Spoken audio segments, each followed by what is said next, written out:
খুলনা বিভাগে মরণ ব্যাধি এইচআইভি রোগী দিন দিন বেড়েই চলেছে। গত 4 মাসে 23 জন রোগীর শরীরে এই রোগ শনাক্ত হয়েছে। মৃত্যু হয়েছে 9 জনের। 23 জন শনাক্তকারীদের মধ্যে 11 জনই খুলনা শহরের।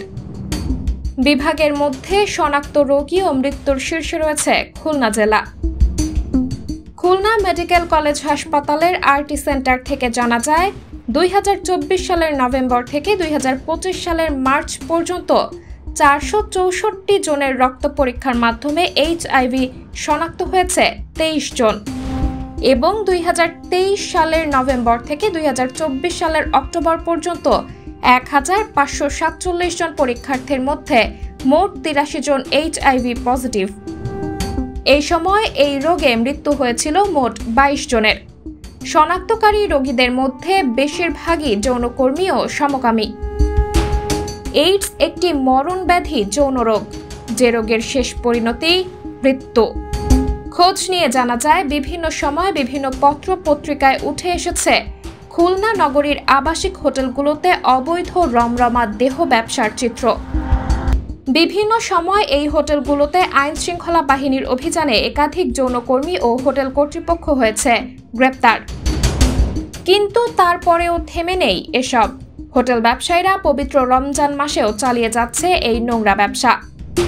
এমনকি স্কুল পড়ুয়া কিশোর কিশোরীদেরকে একান্ত সময় কাটানোর জন্য রুম ভাড়া দেওয়ার অভিযোগ রয়েছে এসব আবাসিক হোটেল ব্যবসায়ীদের বিরুদ্ধে। খুলনা নগরীর প্রায় শতাধিক আবাসিক হোটেলে রমরমা দেহ ব্যবসা হয়। এসব হোটেলের গ্রাহকের তালিকায় রয়েছে উঠতি বয়সী কিশোর কিশোরী সহ বৃদ্ধ বয়সীরাও। তারা শিখছে যৌনাচার, বিকৃত হচ্ছে তাদের মস্তিষ্ক, লোপ পাচ্ছে সামাজিক মূল্যবোধ। নিজের অজান্তেই তাদের শরীরে বাসা বাঁধছে মরণ ব্যাধি এইডসের মতো রোগ।